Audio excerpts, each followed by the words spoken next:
Now, resumes and letters of application are a demonstration of your ability to handle written communication.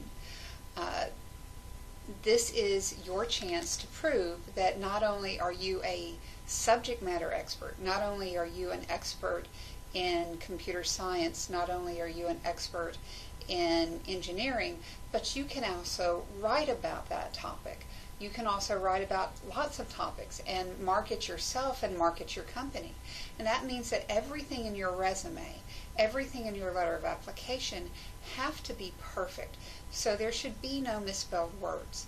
Aside from the fact that you are writing a series of sentence fragments, everything else should be perfect in your letter of application and in your resume. You are much more likely to be hired if you can write well than somebody who can't write well. Companies are not only looking for somebody who knows their field, they are also looking for somebody who is able to do the writing, who has the writing skills.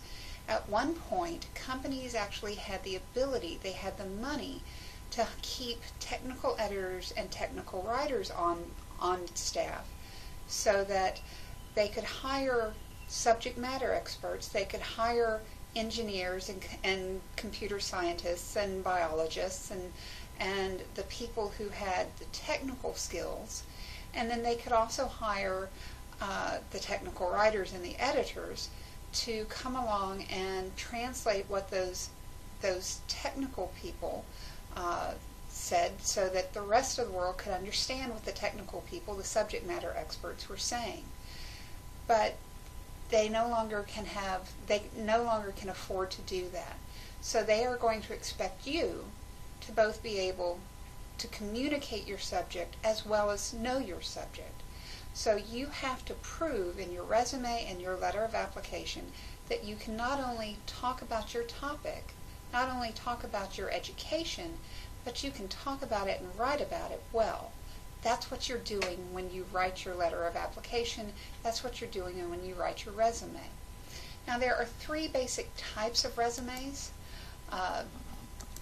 We're going to go through them. There is a targeted resume and an analytical resume or a functional resume. It all depends on who you're talking to. And then a chronological resume. Now, we're going to talk first about the targeted resume, and then I'm going to tell you not to write one. A targeted resume is designed to get you one specific job.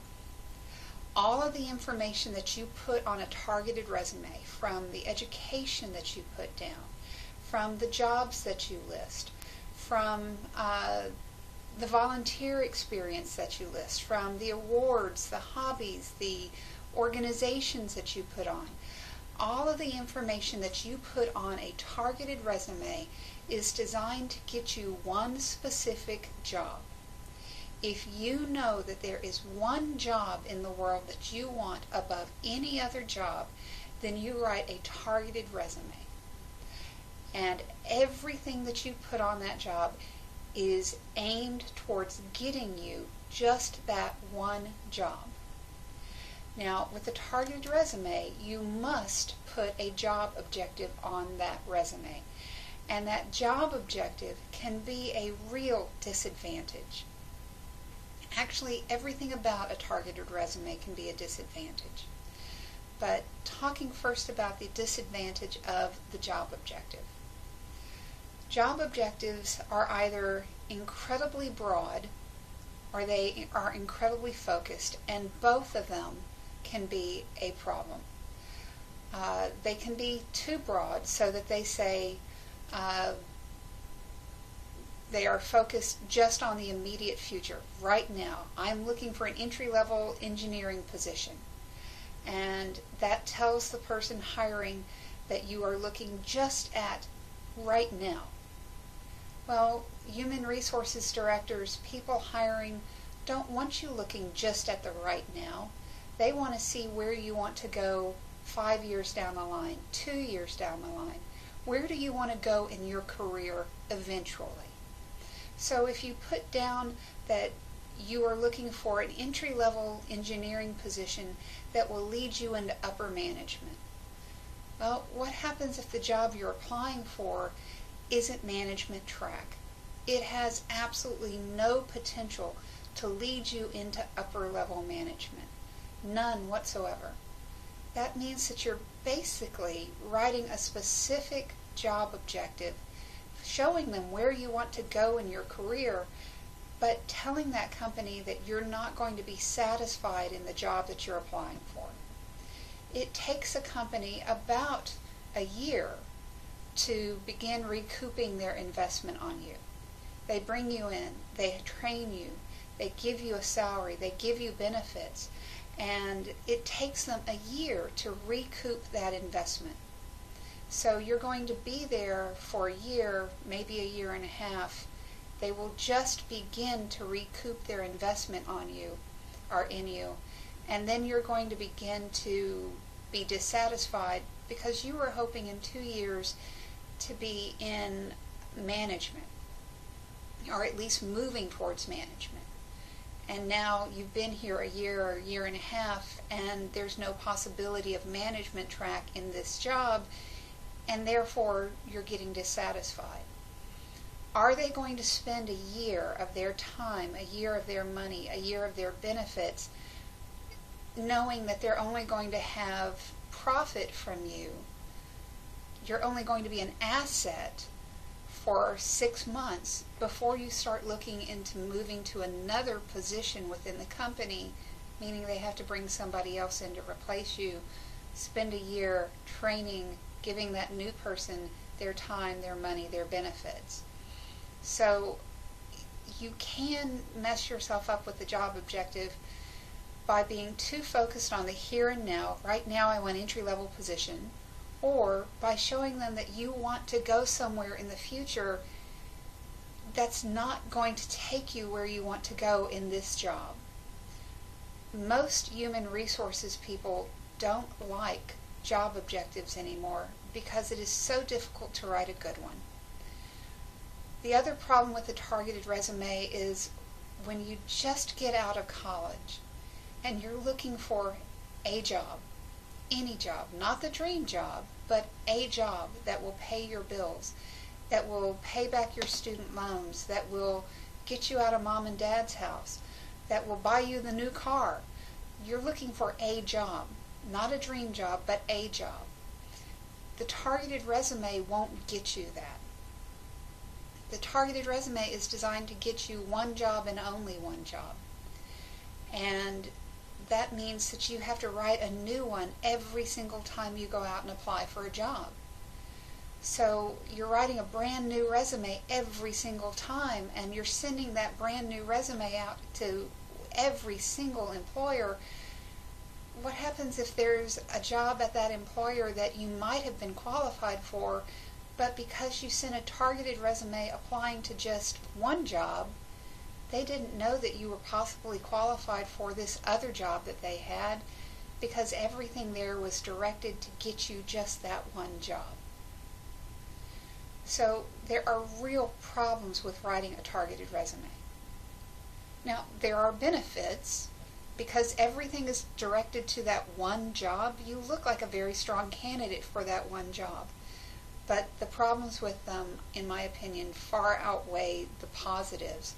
The problems are that everything is so narrowly focused towards that one job that you don't show off all your skills, which means you can miss out on other jobs that you are qualified for.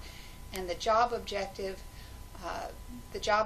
can actually penalize you if you don't write it well enough to show where you want to go, but then also be inclusive enough. The job objective is itself a disadvantage of a targeted resume. Now, this is an actual example of a targeted resume.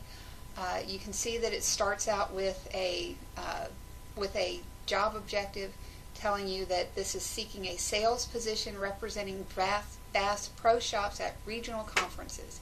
Very focused just on Bass Pro Shops, sales at Bass Pro Shops at regional conferences. You can also see that this is set up as a version of a functional resume.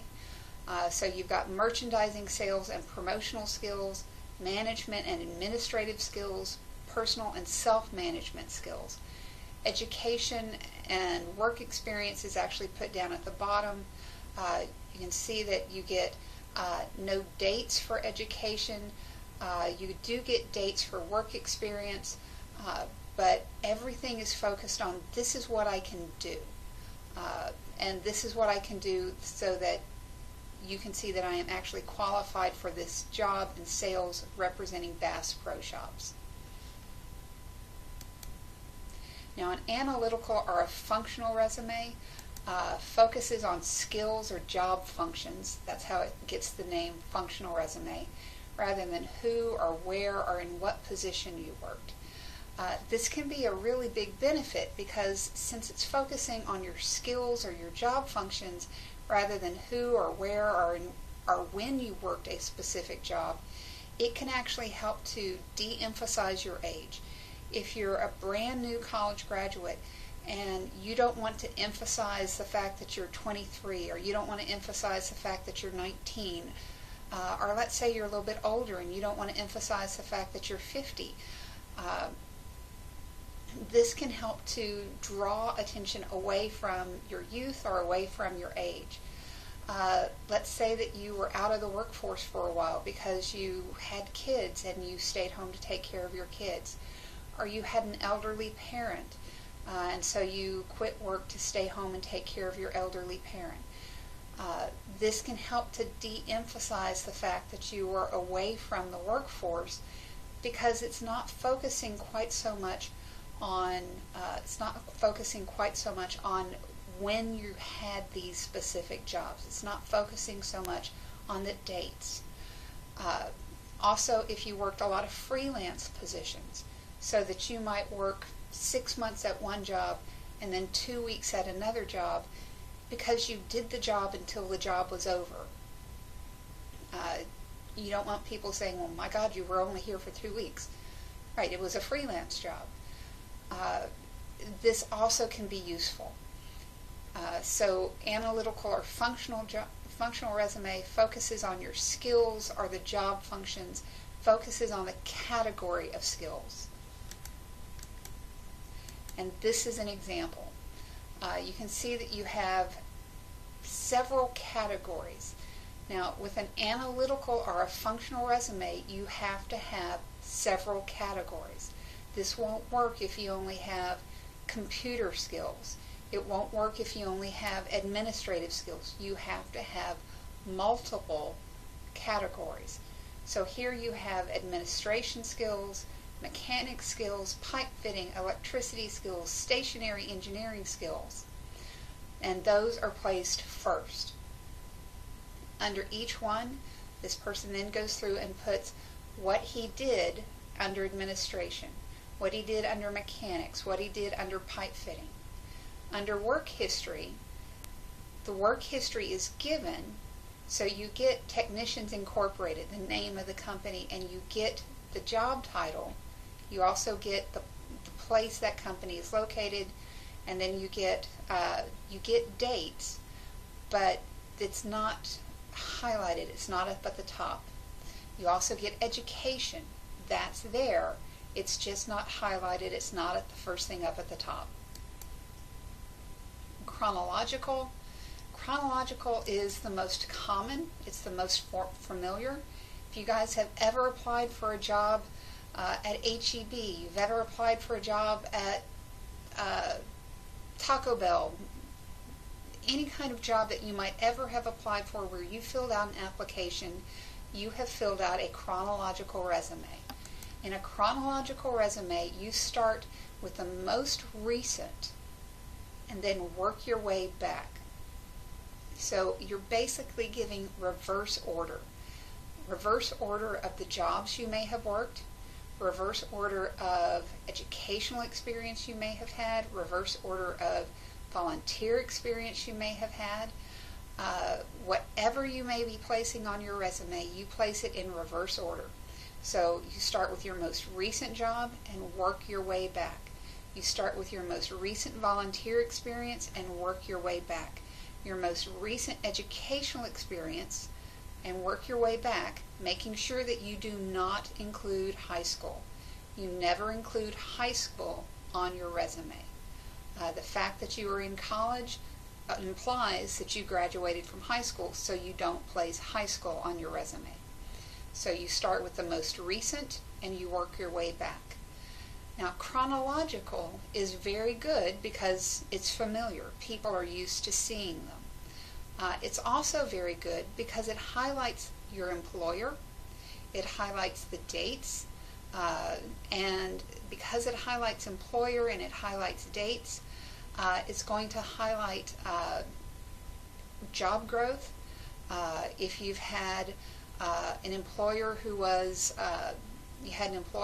impressive, let's say you worked for Texas A&M, or you worked for St. Joseph's Regional Hospital, or you worked for MD Anderson, and you were in the medical field, or you were in the educational field, or the legal field, it's going to highlight who you actually worked for.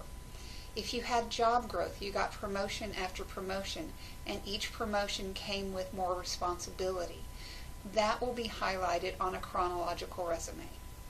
Now, if you were in the same job for, say, several years, and you don't want to highlight the fact that you stayed in that one job for several years, you might consider going with a functional resume as long as you have more than one category of skills.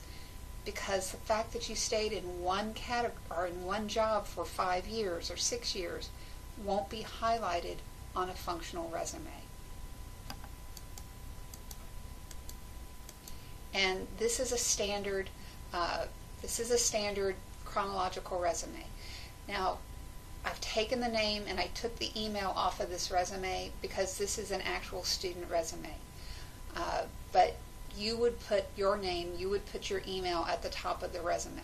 So you can see that this person starts with education, because on most chronological resumes you start with your education. You can see that then goes to work experience. So you get most recent, spring 1994. Then you move back to summer of 1993. And then you go 1990 through 1992. This person was an assistant to the owner. That's all fantastic. So you start with the most recent and work your way back. Activities and honors are also put on there. This is a standard college student resume.